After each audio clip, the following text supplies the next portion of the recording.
everyone, I am Brittany, the Cosmic Lunar Soul. Welcome to my channel. If you are new, welcome back to all my subscribers. So today I am trying something new. This is going to be a little mini series, and if you guys really enjoy it, I might do some more. I am finally going to dive into the RPG that comes with the Citadel Oracle deck limited edition. So if you didn't see my flip through, go ahead, pause this video, check out the flip through so you kind of have an idea of what I'm talking about. But I actually haven't seen anyone do this, so I kind of want to play through it, but I don't have like RPG tabletop friends anymore since I moved. So yeah, here we are. I'm doing it with you guys instead. So I don't have any particular system. This is meant to be used along um, with whatever system you are most comfortable with. I think this can be used with a 5e kind of system, but because I don't have one, I've never really done tabletop stuff. I'm actually gonna just go ahead and use the one-page solo engine. So this is basically my GM emulator that I'll be using. So if you're curious about this, I'll put a link in the description. Okay, so here is the Spymaster's Gambit backstory. Overall, the things that you really need to know, because I don't want to read this all to you, is that we are being hired by the Spymaster. The Spymaster has a lot of power in the Citadel, and they have amassed that power by hiring the alchemist off books, as they so lay it out. So the alchemist uses spells and transmutations to basically take out whoever the Spymaster wants taken out. The problem is the alchemist is starting to feel like maybe the Spymaster is a little bit evil, and while they're pretty much neutral in all aspects of politics, they also don't want to end up on the wrong side of politics. So they want to get out, but unfortunately, the Spymaster is threatening the botanist's life, and the botanist and the alchemist are very close. So it's not given any like definitive connection what the alchemist and the botanist are. So that's something that we can come up with. You can just make it anything that basically works for us. So the reason the alchemist is starting to get a little bit nervous about where things are going is because the Spymaster, while they have always had the full trust of the king of the Citadel, his new queen, not so much. So the Spymaster has set their eyes out on the queen, which obviously has the Spymaster worried. So I'll read this part because this is actually pertinent to what we're doing. It says, tomorrow the queen will be welcomed to the city by way of royal parade. The Spymaster wants to use this opportunity to rid herself of the queen. For the spell, the alchemist required the Spymaster to ensure that the queen reaches the Dawn Gate at 2 p.m. The alchemist also requested 4 items: the scorpion, the runestones, the file, and the perfume. The perfume is actually the queen's own personal bottle of scent, which ties the spell to her and makes her the sole target of the transmutation. These items will be placed at points along the parade route. As the queen walks past each location, she will slowly activate the spell, which will be triggered when the parade reaches the Dawn Gate, whereupon the queen will be turned to lead. So it says 2 nights ago, the Spymaster delivered these items to the alchemist. The alchemist tried to back out of the job, but the Spymaster reminded them that the botanist's safety relied upon the alchemist fulfilling their role. Desperate, the alchemist swiped the key from the Spymaster without her noticing, and is planning to use the key to tie the transmutation spell to the Spymaster instead. Now, when the parade reaches the Dawn Gate at 12 p.m., it will be the Spymaster, not the queen, who turns to lead. The Spymaster does not know of the alchemist's true plan. However, after their argument, the Spymaster grew quite suspicious that the alchemist may not follow through. When the Spymaster discovered the key was missing, she went to the alchemist's workshop to threaten them, but the alchemist was nowhere to be found. Far too busy with the parade to hunt for the alchemist herself, the Spymaster hires us to find the alchemist. For good measure, the Spymaster sends the assassins after us, so that when they find the alchemist, the assassin will kill them all to stop the truth from ever coming to light. All right, so we are starting with Act 1. This is tracking the Spymaster and uncovering the mystery. After that, we have Act 2, which is finding the emblems and breaking the transmutation spell. So over Act 1, basically we have to determine three things. We have to determine that the mysterious figure that we're tracking is actually the Spymaster. The Spymaster was ordering assassinations of our personal rivals. The Spymaster has planned something sinister for the parade tomorrow. The Queen is limiting the Spymaster's activities. The Spymaster has lied to the PCs about the theft and has framed the alchemist. And then finally, the alchemist was working with the Spymaster to help her with these assassinations. So it says the locations do not have to be visited in any particular order, but as they all have relevant information to be discovered, the PCs should visit all of them. PCs can also revisit locations once they have obtained magical items like the veil and broom, which allow them to uncover plot points. So Act 1 will start in the Rookery. I'm gonna pull open this so I can get the decks out and and so you guys can see the map and everything, and then we're gonna go ahead and get started. Okay, so here is our Deck of Emblems. This is the Citadel Oracle deck. I'm actually gonna go through and pull out the NPCs. Okay, so we have our NPCs pulled out. We have the king, the queen, spymaster, the alchemist, the botanist, the enchanter, and the dancer. These are all plot important. And then down here, these are ones that they suggest to pull out, but I'm actually going to just stick with the suggestions of the aspirant, the sailor, the musician, and the scholar. So these can be replaced with other like basic NPCs. They recommend like a student or like a dock worker or like an archivist, for example. So I'm going to keep these all out and just kind of like pull them up as needed. So they're going to remain separate. And meanwhile, I'm going to shuffle for our playable character.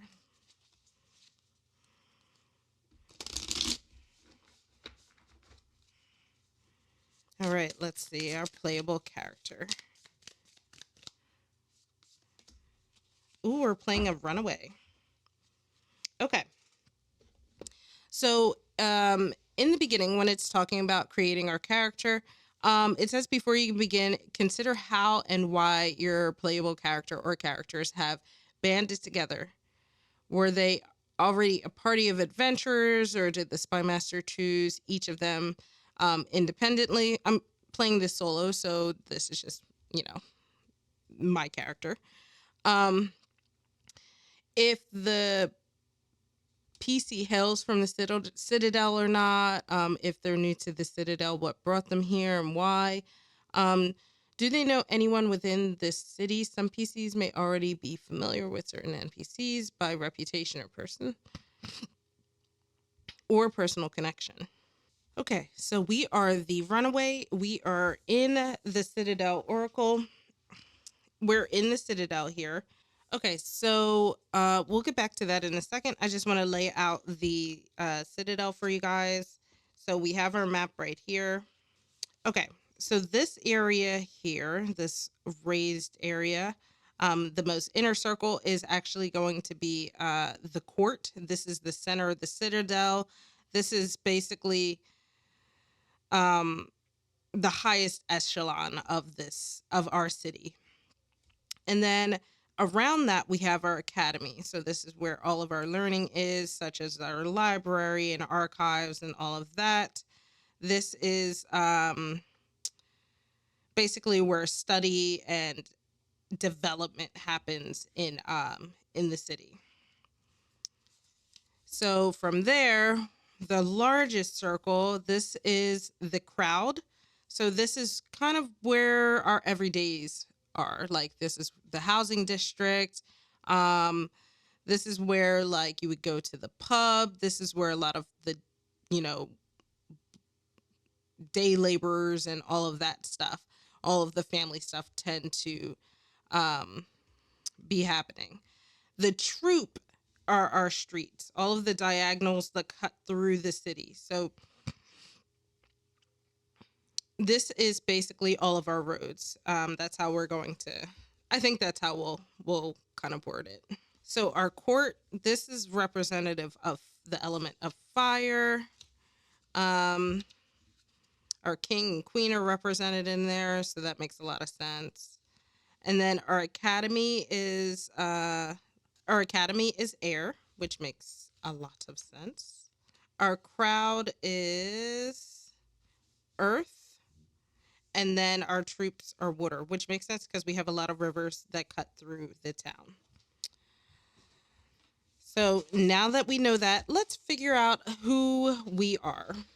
Okay, so let's roll a few things and figure out who our character is. So we have this table. This is something, this requires a d8 on what our character is driven by. So let's see here.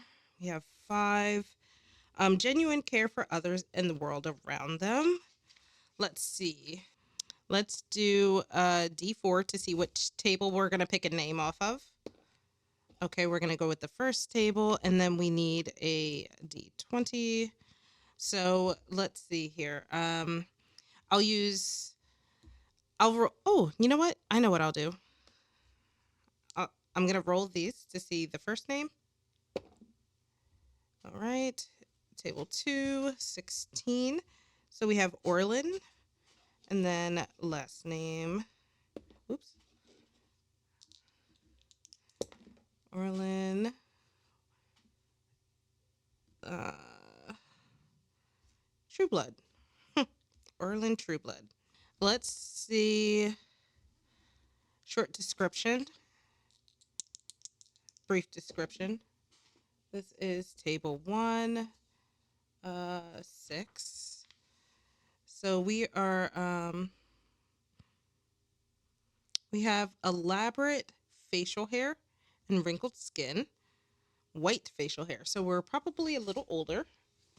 Let's see what our wants and needs are. 3, 2.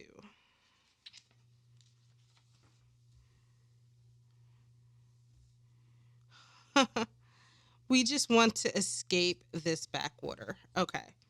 So, again, we are the runaway. This is running away from secrets and running away from problems. Okay, so we found out that, or we decided that we are Orlin Trueblood. We're a runaway. We are a little bit older, actually, probably a lot a bit older, with elaborate facial hair and wrinkles. We want to escape their backwater town, and we want to help people and make a difference. So that is how we ended up at the Citadel, and I think that's how we ended up on the Spymaster's gaze, because a lot of people respect the Spymaster in town because the king respects the Spymaster. No one knows that the Spymaster is doing all of these really like crazy things in the background. So when we are called to help, we take on the call because the Citadel has treated us well since moving here, and we are looking forward to doing that. So we start off in the Rookery. The Rookery is actually located, this is number 4, right here. It's on the edge of the court. It says that the Rookery and the Spymaster's office, since they share the same space, is a narrow, cramped room at the top of a stunted tower. Scant sunlight filters through the narrow windows, highlighting surfaces piled with papers, inkwells, and half-empty bottles of gold wine. Along one wall, a bookcase leans precariously overloaded with age-worn books and locked chests. Beneath one of the windows stands a grand desk, its many drawers locked and full of secrets. Beneath the desk, a huge wooden chest has been half covered with a rug and used as a footrest. A door leads out to the balcony that wraps around the tower where the birds are kept for dispatch. The wood of the banisters is scratched from years of sharp little claws, and the sound of the birds can be heard from anywhere within the building. Okay, so we're starting off in the rookery. We don't have a team, it's just us. So let's just say we got a note from the Spymaster requesting our services. Since we're a runaway, we tend to just, uh, move about the city doing different odds and ends. This is also the symbol of the troop. So we tend to go about different parts of the city. Um, just offering up our services to help. So maybe we are good at we're a handyman, detective, basically a jack of all trades. So we go into the rookery and then we find the spymaster hunched over her desk. She stands when they enter, casting an imposing figure. I'm gonna try to remember that it's just Orlin. So the spymaster is tall and slender, her broad shoulders made all the broader by a robe packed out with ample padding. Her expression is impassive yet stern as she greets the PCs and assigns them as she greets Orlin and assigns them his mission. She explains 2 nights ago several sensitive objects were stolen from our office. A scorpion in a cage, a pouch of runestones, a file, and a key. These items must be retrieved immediately due to their sensitive nature, but the spymaster herself is far too busy preparing for the royal parade tomorrow. Therefore, she is recruiting us to find the items. This is an urgent mission, and the spymaster is prepared to pay extra if we're willing to work through the night. So, once the spymaster has given us their mission, she she plans to leave, explaining that she has many duties to attend to ahead of the parade tomorrow. She'll invite us to investigate. She has invited us to investigate the room for clues, but advises that they d- don't disturb anything. She indicates that the archive is an ideal location to discover addresses, jobs, or other details about the residents of the Citadel. With the spymaster gone, we can look around the office and they're crying for clues.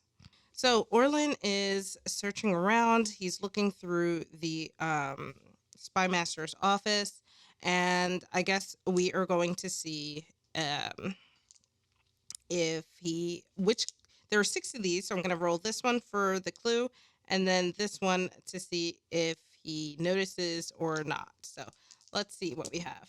So we rolled a 6 for a 6th clue, and our likelihood I'm just gonna use everything as just like a neutral kind of chaos. So we rolled a 6, which means it's likely that he found it and no modifier. So in the bin under the desk, Orlin finds a receipt from the alchemist for 2 items, but it is torn and the items themselves are not listed. So that's curious. Wonder what the items are. All right, let's roll again. We have 6 clues that Orlin needs to find in here that's going to help him. We rolled a 2. We got 4, which is pretty even and no modifier. So Orland ends up finding this locked drawer on the desk. There's a list of names. Each name has an object next to it: a doll, notebook, a purse, etc. If you We could use this clue in the future for future games. All right, let's keep on looking. So Orlin is finding different things. Nothing quite helpful yet, but it's starting to paint the picture. So I'm going to re-roll this one. So 5. So Orlin finds on the bookshelf a small locked box which has a pouch of seeds inside of it. So Orlin isn't necessarily a green thumb, but having to be a jack of all trades, they have had to move their way around, feed themselves, for example, and they kind of have an idea of plants and seeds and stuff, but not the best idea. So, so it's pretty even that he would understand what they are. So let's roll these. Same likelihood and modifier. So let's see if I can identify these seeds. So we got a 6, can definitely identify them, and no modifier. So Orlin looks He looks under a light, I guess, because he realizes these seeds are pretty familiar, and he recognizes them as belladonna seeds, which are also known as the deadly nightshade. So he feels like that's kind of curious for the Spymaster to have. That's not something that you would want floating around. So he keeps on searching. Let's see. We have the first one. We have a 2 and then a 2. Okay. So the first clue, Orlin actually ends up not noticing that the Spymaster dropped a program on the way out of the office. So he ends up walking around it, and instead, let's see what he notices.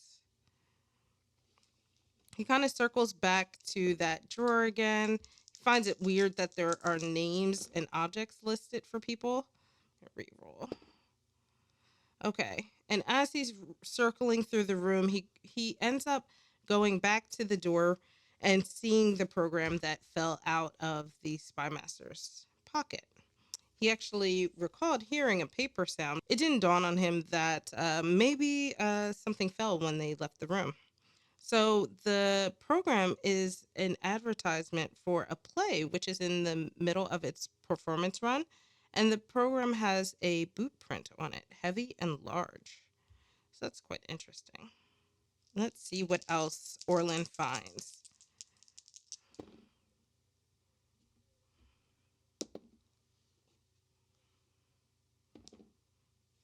Okay. So we have double sixes, which means Orlin's starting to notice a few things. So this is a yes. This is very likely that he finds it, and there's more. So under the desk, Orlin sees a chest with a blackened hole where the lock should be. It has a dark metallic residue on it, which can be scraped off of the surface and collected as dusty particles. So since we have this and here, um, our dude Orlin is actually really good at this kind of thing. He's understood that there's different residues, and maybe after finding the belladonna seeds, it might be a good idea to scrape some off and keep some with him. Maybe he can find someone that can help him um, identify these things. So after finding the residue, he kind of gives another peek around the room. Um, it feels like he's missing something, so he's gonna roll one more time.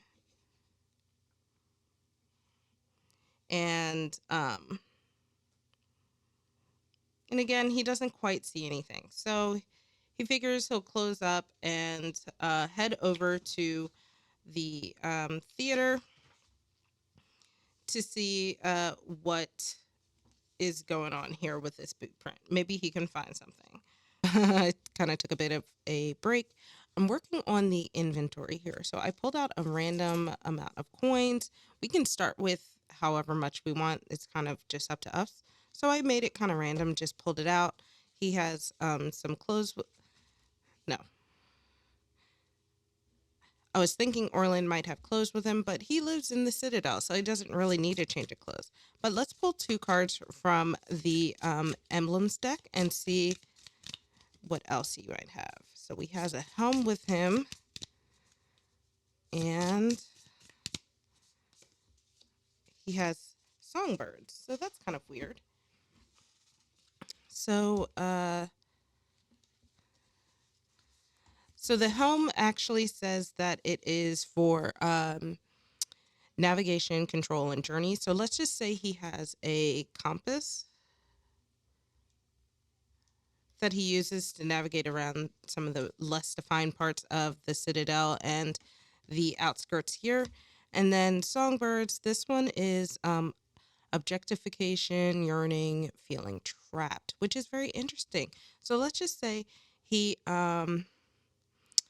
has some pet songbirds. And it's not that he carries them around with him, it's just that he keeps them as a pet, he feeds them, so they because he relates to these songbirds, because as a runaway trying to get away from the life that he felt trapped in previously, he connects very well and easily to these birds, and they tend to go around the Citadel and basically find things for him, or at least try to help him.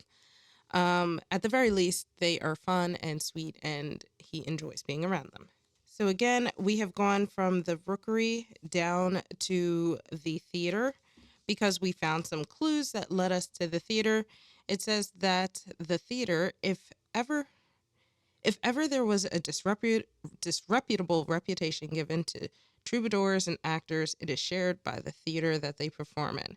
One of the largest and rowdiest buildings in the outer rings of the Citadel, its walls are painted with a wash of faded colors and lean at an angle that would have collapsed lesser buildings, though sheer stubbornness seems to keep this one standing. Inside, a generous entrance hall is full of attendants and barkers selling food, drinks, souvenirs of the latest performances. Beyond this, rows of wooden stands slope downward towards the stage that has been graced with generations of actors and musicians. And on the stage, lost in their own world, the dancer performs. So Orlin makes his way down from the center of the city down to the outskirts where the crowds hang out. And as he's approaching the theater, he sees people kind of standing around, loitering, chit chatting amongst themselves. And as he approaches, they kind of scurry off and disappear. Not sure why they did that, but they seem to not want him overhearing their conversations. So inside the theater, he sees that tonight's performance has already begun. So as Orlin enters the theater, he sees the musician. He's playing his lute rather, in the foyer. He was hired to entertain the musicians. So let's see if we will ask the musician any questions. So I am going to roll a d6. So I'm going to roll 2. This one's going to be my um, likelihood, and this one will be my modification. I'm just going with, and I'm gonna say that it's pretty likely because he's here to entertain, but and he's also right there in front of us, but he's also playing. So I'm gonna go with actually I'll go with an even likelihood. So let's see. Okay, so 2. So we needed a 4 plus, and there's no modifier. So Orlin sees the musician playing, and he decides to keep going. He goes further into the theater. So he's looking around. He sees that people are watching the performance. He thinks that this might be a really good time to poke around backstage. So again, we're going to go with our likelihood and our uh, modifier. I'll say this is probably a little more likely that he's able to get backstage because people are immersed in watching the musician play. People are watching the dancer perform. So let's see. Okay, so we got 6 and 3. So um, no modification there, and we're able to sneak backstage. After he gets backstage, he sees this poster on the wall that says, "Make merry, the enchanter presents a royal parade of welcome for our new queen." And the poster is inviting the performers to audition for the recital. This is dated 2 weeks ago. So as we're looking around, we hear the end of the performance, and Arlen notices that people are starting to rush backstage. They're rushing off stage and backstage. So let's find out if Arlen is noticed. Um, I would say that it's actually pretty likely that he is. So I will make this higher likelihood and with a modifier. So let's see if Orlin is noticed. Okay, so they notice Orlin backstage. A few of the performers notice Orlin is hanging out backstage. We had no modification, so he's just noticed. Okay, so the performers come off stage and they notice Orlin and they say, "Hey, what are you doing here?" Luckily for him, he hangs out a lot in this area, so he's fairly well known. Can't say that he's liked or disliked, pretty neutral, but they tell him that he's not supposed to be backstage. So he apologizes, and just as he is trying to think of an excuse, he sees the dancer who he think might have a little bit more information. So he decides to create an excuse, create an excuse to slip off and follow the dancer. Luckily, there's a lot of commotion, so he slips out pretty easily. So we are going to roll a likelihood to see if Orland is able to um, find the dancer in their green room. Okay. So not very likely, no modification. So Orlin loses the dancer in the mix of the crowd. So he has no choice but to go back to the front, where at this point Orlin notices that the musician is packing up. So let's see if he decides to talk to him. He's still not sure if he should talk to him. We have an unlikely situation here. So this is a no here, and we do have a modifier. So no, but and let's see what else happens. Sorry, I'm working out the system basically live with you guys. So I'm gonna take one of the d6s, and we're going to see what kind of encounter we have. So this is a unique NPC or adversary. So let's see who we encounter here.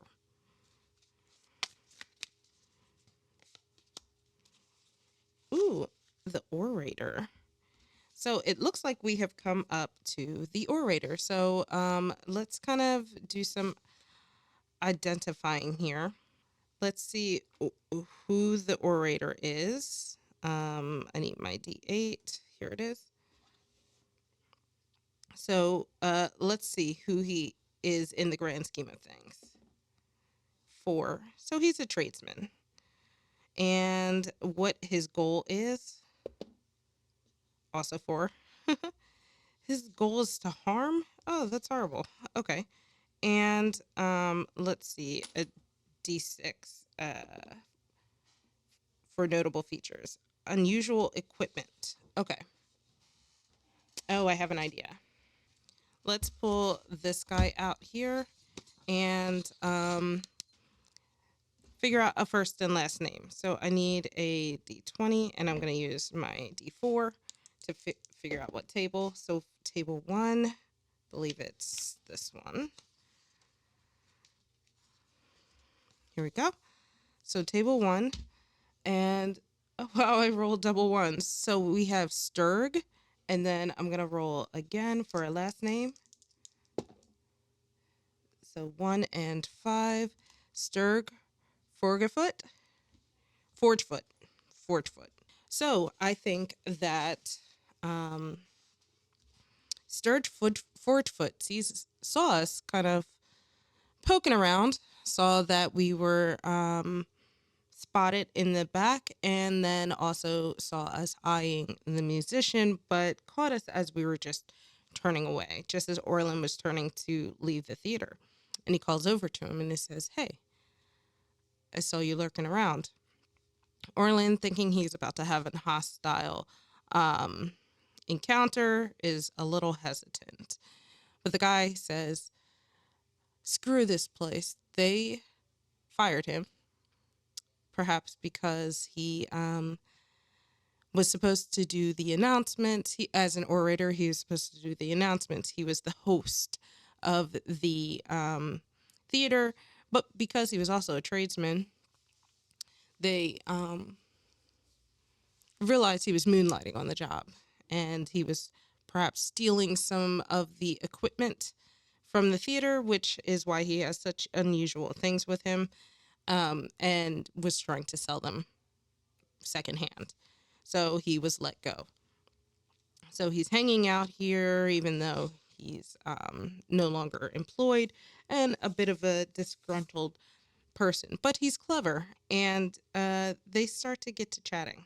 He tells them that the musician is a buddy of his and he really should go talk to him. And Orlin was saying, well, it looks like he's busy, like he's ready to head out for the night. And the orator smiles and just says, no, you should definitely go talk to him. So Orlin decides to stop worrying about his luck and just goes over to find the musician and see what everything is all about. So now we have the musician. Finally, Orlin is going to talk to him. So let's see about the musician. Who do we have here? So we already know the musician. He's a musician, so we know what his shtick is when it comes to that. But let's roll for his overall goal and stuff. So let's see here. We have 1. So there's no 1 on here. I need to figure this out, but we'll do it later. So we got a 7, travel, which makes sense for a musician. And then we have our notable features. We have a 6. Ooh, unexpected age or origin. I'm going to go with age because we're doing this visually. We haven't officially met the musician yet. So let's see what we got. For first name, table 2, 20 is Boltok. And then table 4, 20 again, but let's re-roll. Table 1. There are only 3 tables, so we're going to Candlewick. So Boltok Candlewick. These are crazy names. We meet up with the musician. He introduces himself as Boltok Candlewick.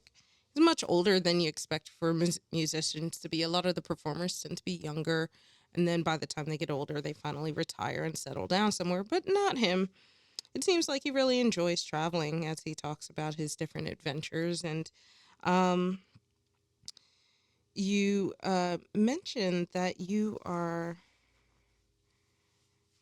doing a bit of an investigation based off of the orator's, Sturge's recommendations. You kind of trust that he's gonna keep things quiet. So you tell him about your investigation and that you need to poke around the theater because you think there might be clues here. And the dancer says, oh, sure. And says that he can easily get you backstage and tells you to just pretend to be having conversation with him and nobody will question it. He brings guests back all the time. He does tell you, and then you mention, Orlin mentions that he wants to talk to the dancer, but he ended up getting shooed away. And Boltok says, oh, you can definitely talk to the dancer. They'll talk to anyone for a price, of course. So he takes you back. You see that poster, the Make Merry poster again. And he shows you the dancer's green room. So backstage, you notice how different things are. The chaos that happened when the performance let out versus now seems quite quiet. So you were worried that maybe the dancer left in the midst of you trying to figure things out. The musician knocks quietly on the dancer's door and says, hi, it's Boltok. And the dancer very eagerly says, oh, come on in. So it seems that the musician is quite well liked and respected across the performers in the theater. So we enter the dancer's dressing room or green room and we see the dancer. So let's figure out who the dancer is. So we know that the dancer is obviously part of the performance group, so we don't really need to do an identity roll. We'll do a goal roll. And then we'll do notable features. So 7, they also want to travel, which makes sense. And then a D6, so 1, quite unremarkable. But let's see what their name is. I'm going to go with the outskirts and outpost section. Okay. Got my D4 and my D20.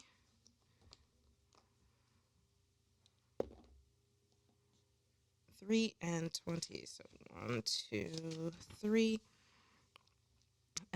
Lister. And then let's roll for a last name. 3.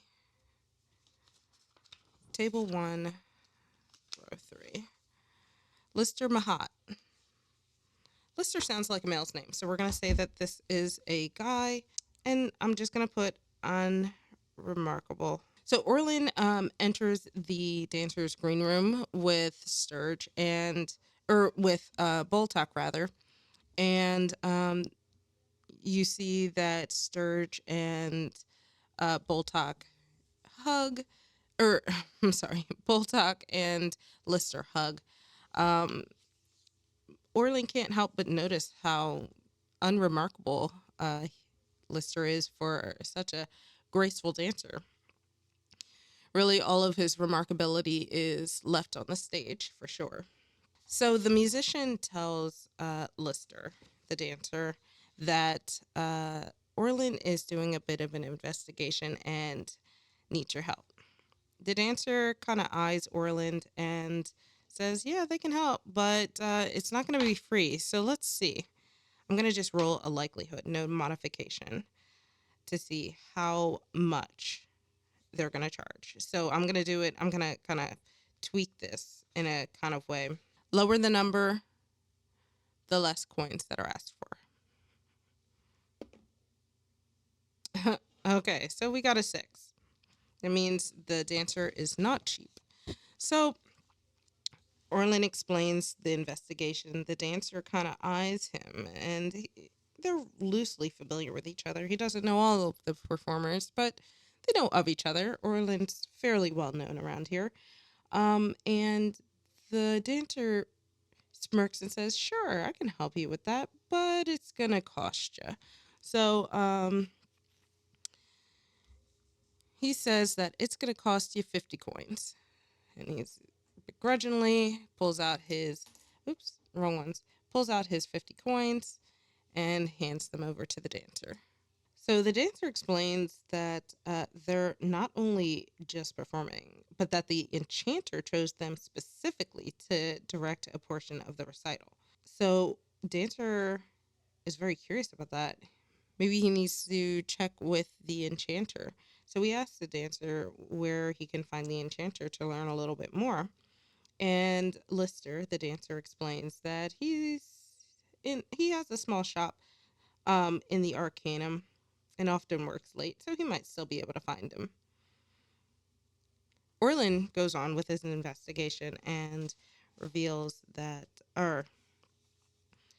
and asks what happened 2 nights ago.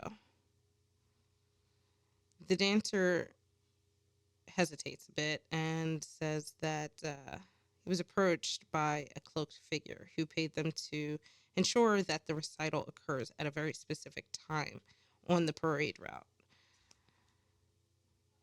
Oh, a very specific point, rather, along the parade route. This is the only place the parade will stop during its 2-hour duration. And of course, since they were already talking about the enchanter, Orlin can only wonder, is the enchanter the person that came up to him? And Lister, the dancer, says no. It wasn't the enchanter, but they didn't recognize the person at all otherwise. Okay, so that is leading Orlin to the Arcanum. We've met the musician. We've met another extra NPC. We met the dancer. So we are now being led to the Arcanum, which is where the enchanter keeps a shop. So Orlin is now on his way to the Arcanum. The Arcanum is described as a place of study and research for those who are magically inclined. Though unremarkable on the outside, the interiors of this establishment are breathtaking. Tiled with white marble, sigils are outlined in gold and brass, and on the floors outlined in gold and brass on the floors and walls. And each window is formed of intricate, multicolored glass patterns. From the central atrium, stairs and corridors lead away to libraries, classrooms and the offices of accomplished magic workers. Just off of the main hallway, an archway leads to a room crammed with magical items, each labeled with an extortionate price tag. A sign on the doorway proclaims what times the shop is open. Closing hours are not open to debate. And inside, almost lost amongst the clutter of items, the shop's owner sits over a desk working at something small and complex in front of him. So the Arcanum closes at midnight. And if Orlin arrives before that, he can just enter. If he arrives after, then he will have to get the enchanter's attention. So let's roll this. If the eye is open, the shop's open. If it's closed, shop's closed. So let's see what our luck is.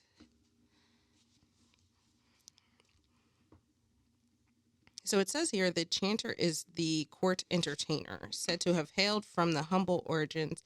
The enchanter was once naught but a stage magician, but his interest in the arcane arts led him to unlock magical secrets that others can scarcely dream of. After enthralling the court with his show of mysticism decades ago, the enchanter was royally appointed by the king's father. Now the enchanter presides over everything magical in the Citadel.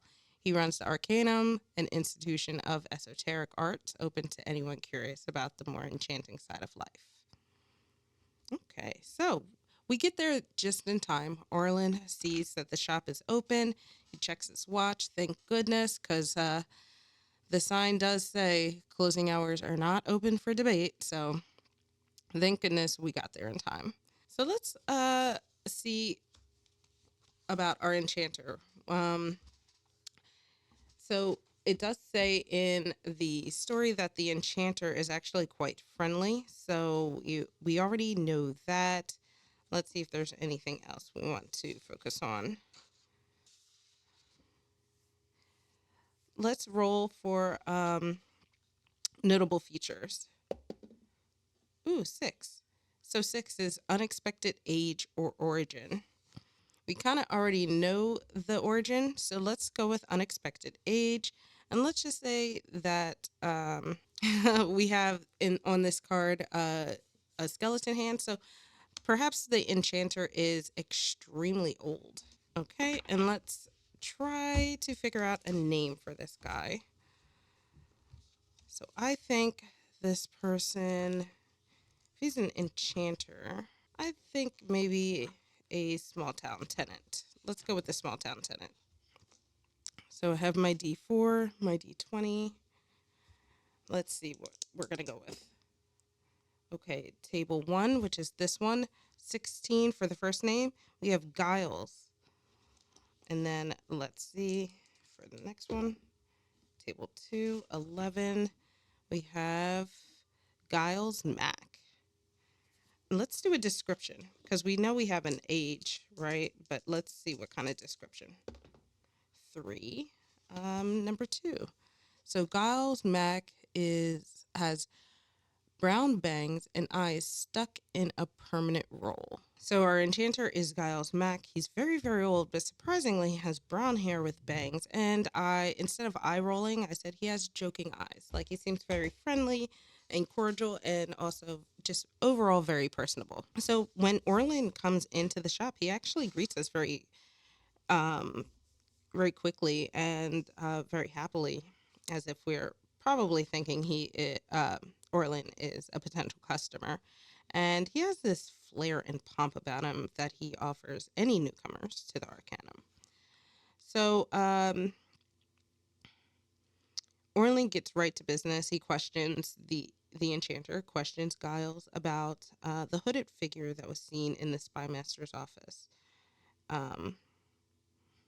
who happened to speak to our dancer, who, just as a reminder, is named Lister. So the enchanter coyly reveals that a figure matching that description purchased a file and some runestones from him 2 nights ago. But the enchanter refuses to reveal the identity of this figure, claiming he didn't recognize them.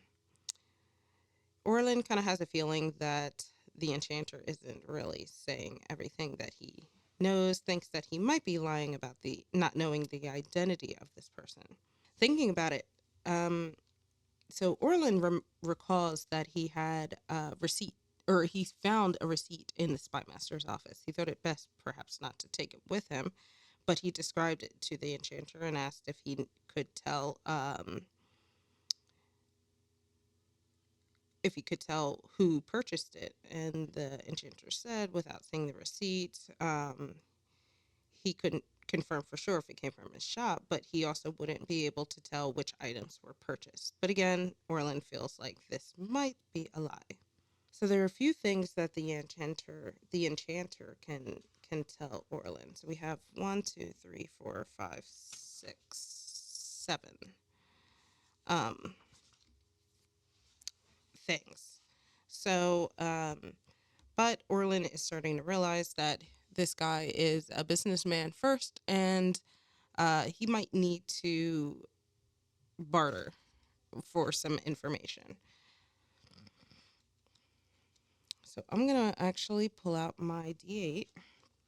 And what we're going to do is roll for to see how much information he's going to get.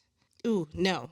So he realizes that the enchanter, Mr. Giles, Mac here, is a businessman first. So he is going to have to perhaps barter a bit for some information. So he realizes if he doesn't do that, it's pretty unlikely that he is going to get something. If he gives just money, then he maybe a 50-50 chance. But if he offers something else of personal interest, perhaps he can get a little bit more um, out of the oracle. So let's roll a d4 and see what option Orlin goes with. Oh, I should have said, and we'll make this just 1, 2, 3, and then 4 is to roll again. So let's see. 2. So 50-50. He just offers him money. So remember, we have a compass that we started off with, some coins. We have songbirds that kind of float in and out with us. But we also picked up a theater program, belladonna seeds, and we have our baggie of black residue. But we don't want to really give up that. We don't think that he would be interested in a theater program. So he offers him some coins. Let's see. Let's roll a d20 to see how much we are going to pay this guy. Or maybe should I do a d100? Yeah, let's do that. D100 to see how many coins it takes to get information out of him. Okay, so we have to give up 86 coins. So let's see here. All right, so we end up paying the enchanter, Mr. Mac, 85 coins. Let's see um how much information out of this. 1, 2, 3, 4, 5, 6, 7. How many we much not how many, how much information Orling gets out of the enchanter for 7, however much I said, 86 coins. Ooh, and look at that. We get all 7. So the enchanter was really pleased to be getting 86 coins from Orland and is very eager to give out some information. He tells Orland about the Spymaster um, and explains that she is the director of espionage, eliminating threats and masterminding missions to benefit the realm. She has been growing more and more powerful of late, thanks to her close relationship with the king. She also goes on to say that since the queen was crowned, she's been restricting the Spymaster's activities and demanding to have an oversight on anything the Spymaster does. He also pulls out the belladonna seeds, and the enchanter says that plants and seeds are not necessarily his strong suit, so he recommends that we go to the garden and ask the botanist. So he puts the seeds back. Orlin puts the seeds back in his pocket and pulls out the metallic residue. Now, that is definitely much more up the enchanter's alley. And he identifies it as a fulminating silver, which is basically a combustive material used in alchemy. And when asked who uses alchemy, or who practices alchemy, rather, the enchanter reveals that the court alchemist uses alchemy, and his workshop is just around the corner. The enchanter also mentions that the botanist is close to the alchemist and often works late in the garden. Orlin's thinking of other things to ask the enchanter and realizes there was a list of names. He didn't think to take them, but he remembered some of the names and asked if the enchanter knew anything about it. And the enchanter said that they were all influential to the court and very close to the king. And they happened to either die or go missing very tragically and under really mysterious circumstances.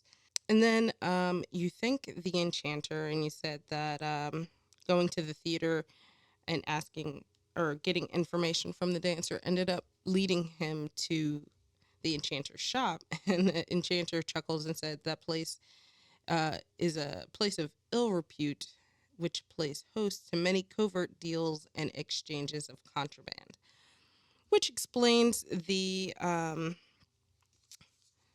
orator who got fired for stealing and trying to sell parts, and the musician who seemed to be very eager to get you backstage.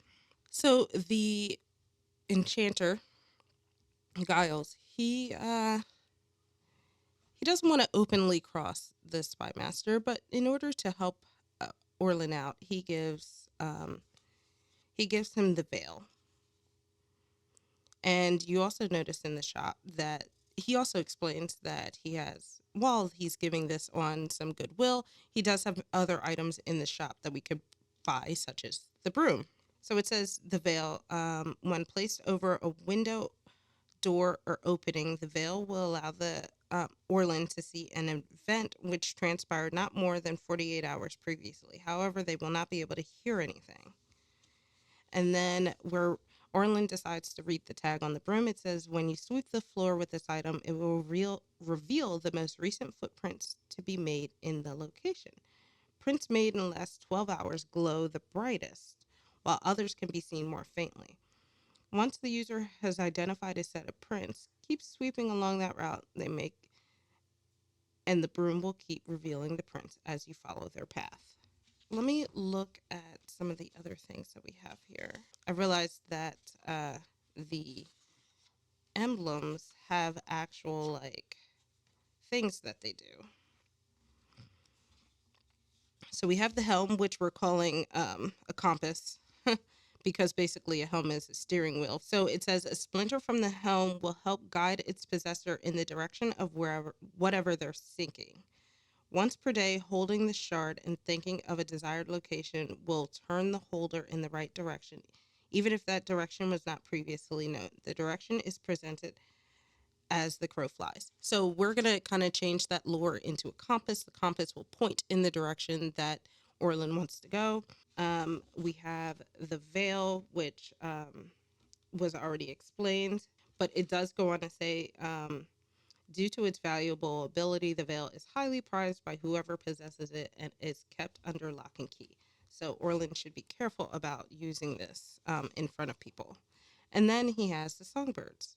It says, once per day, the songbird will sing a beautiful, solemn melody, sending anyone who hears or fails to defend against it into a deep slumber, which lasts about 10 minutes. So that could come in handy if he needs to do that. Oh, and I forgot to mention, I haven't been keeping track of time. I haven't really figured that part out, but if you guys have ideas for that, leave them in the comments below. Let's see if Orlin wants the broom. So first, Orlin needs to see how much it costs. Okay, so it's only 14 coins for the broom. He does have a bit left, though he is running a bit thin. He has thought about perhaps selling his his helm, but, or his compass rather. Let's see, we have 40, 50, 60. We only have 66 coins left. And we're thinking that maybe we can always come back if we think that we need the broom. We do have our compass, so there is that. We already have an idea of where to go. We know that we should probably make our way to the garden. We we might want to poke back to the Spymaster's office back in the rookery because we realized that maybe we should have taken those that letter or the list of names rather and the receipt that we found. So let's see. Eye open will be the garden. Eye closed will be the back to the rookery. Let's see what Orlin decides to do. Oops, sorry. Let me.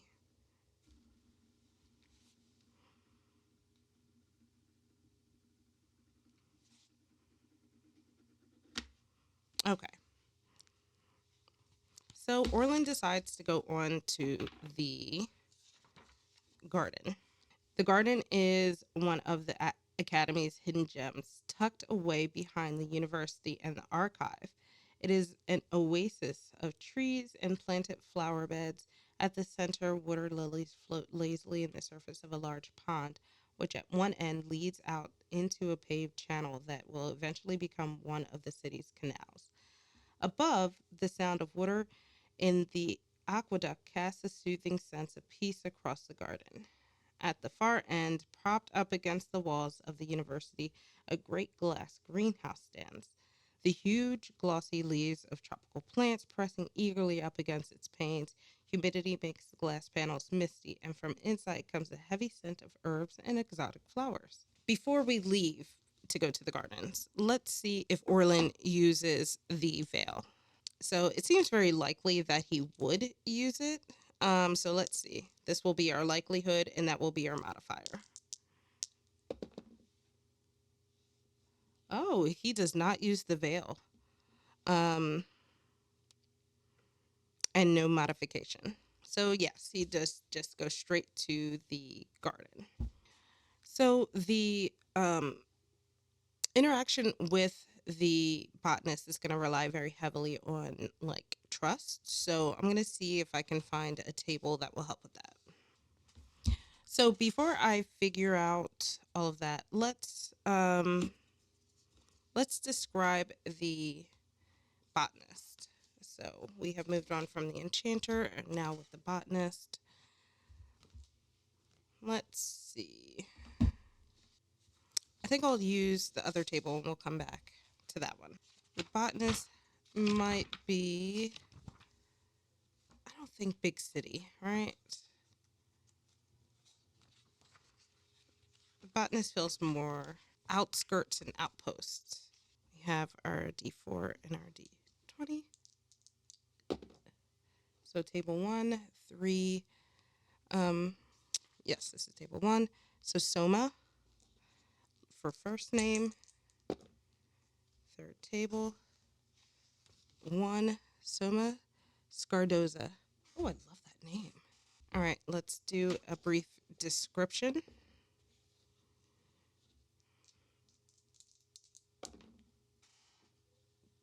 Oops, 214.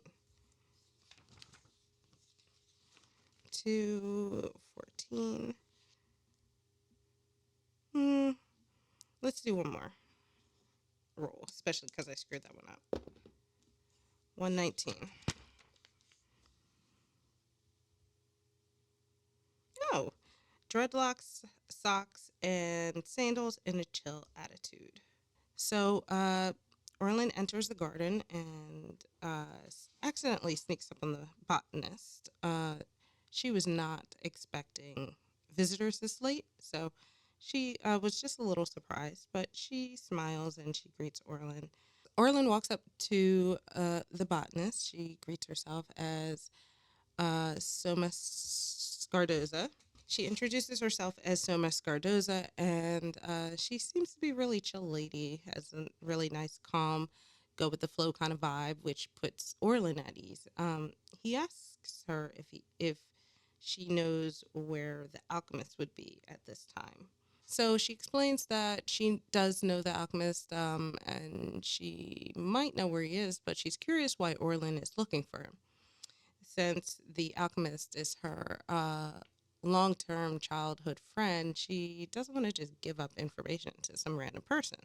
So Orlin explains, he pulls out the metallic residue. He explains that the enchanter told him that this was a fulminating silver and that it looks like it might have been used to break into something, and he's worried that the alchemist might be involved. So he wanted to talk to him about it and see if he knew if anybody else would be trying to use it and trying to frame him for it. The botanist, unsure at first, was actually put to ease by that explanation and explains that she's also been concerned about the alchemist and that the alchemist has a workshop right around the corner. So she points, around the corner. So right now, I forgot to mention, we are in the gardens, which is 12, which is right here. Okay, so the gardens are here. There's no actual location for the workshop. So we'll just say that it's probably part of the archives is probably around here somewhere because the botanist and alchemist work pretty closely together. Orlin thanks her for the information, and just before he's about to go, he realizes he should ask her about the seeds. So he already knows they're belladonna seeds, but he wants to know, more about them. So he pulls them out and shows them to the botanist and asks if she knows what they are.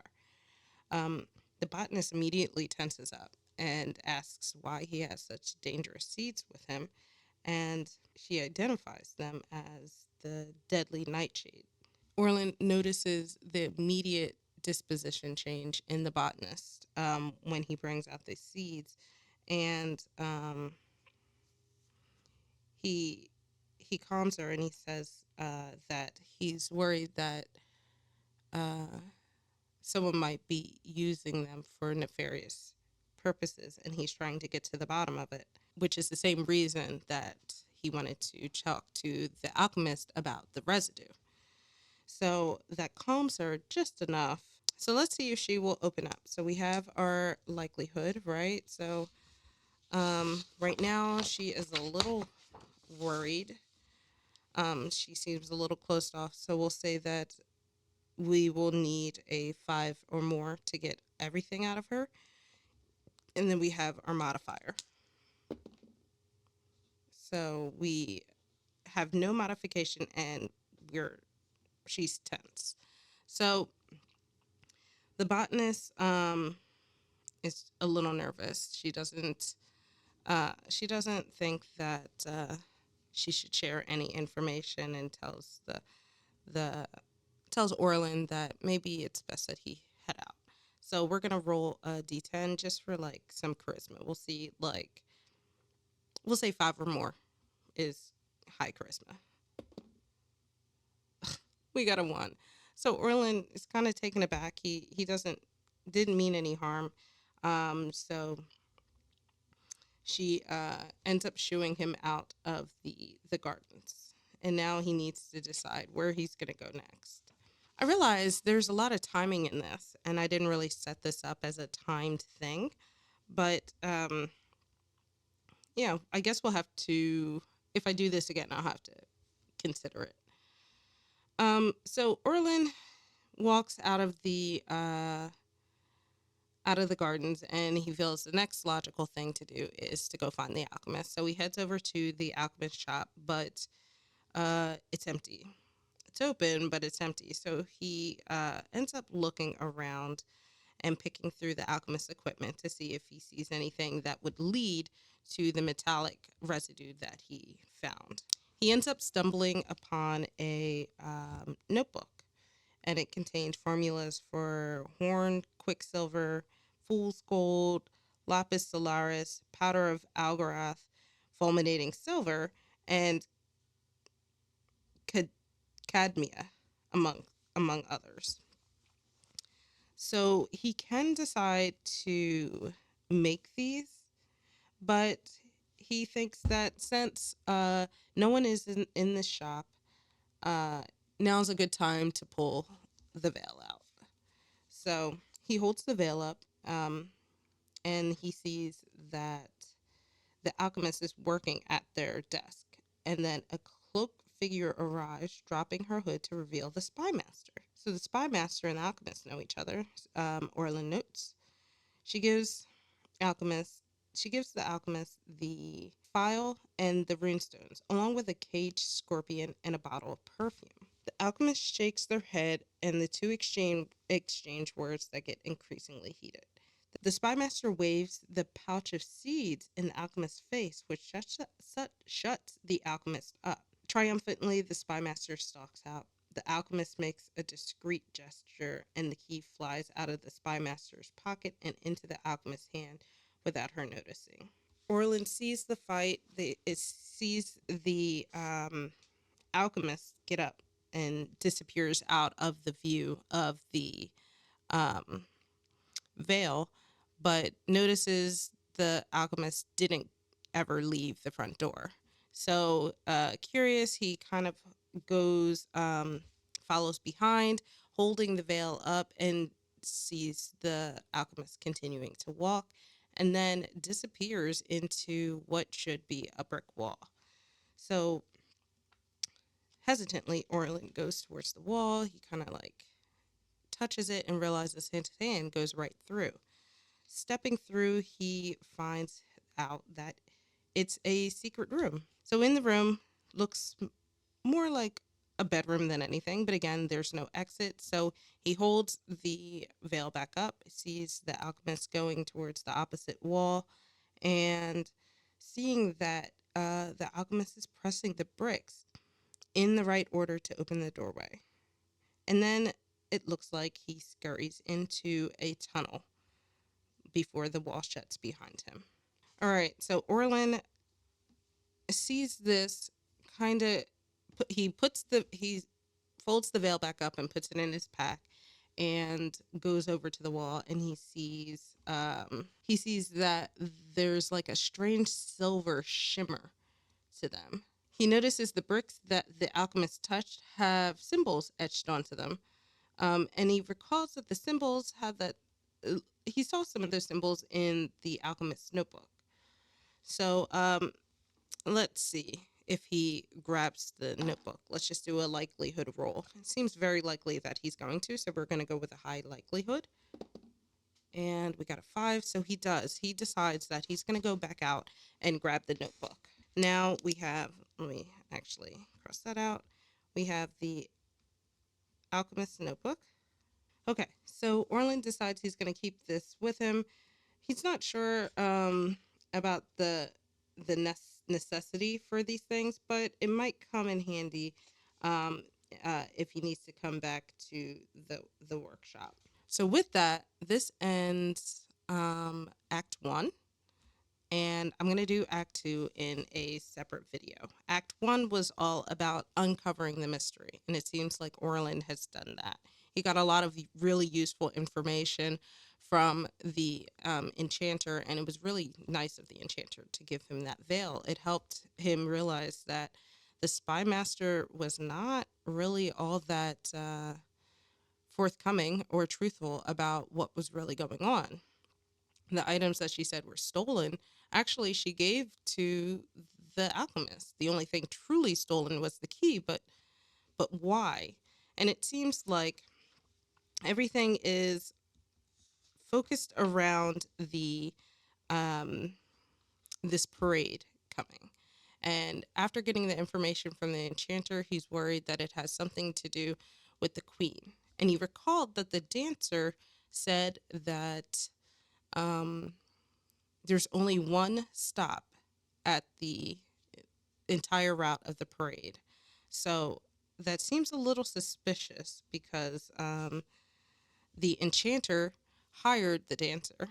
and the enchanter is aware that the queen has been thwarting the spymaster a little bit more than the spymaster would like. So it seems that let's see, let's do a wrap up of Act One. And the enchanter, even though it wasn't quite forthcoming, Orlin does have a feeling that the spymaster might be the one behind the missing people that disappeared suspiciously.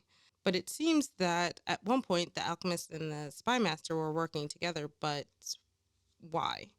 And why did the spymaster have the bag of seeds that shut the alchemist right up? What did that have to do with anything? So we have a few things that we will have to find out, but that wraps up Act One. If you enjoyed this, make sure you like, subscribe, comment below what your thoughts are on this. If you have any ideas for me, because this is new to me, please let me know. Otherwise, thank you for watching. Catch me in Act Two. Bye.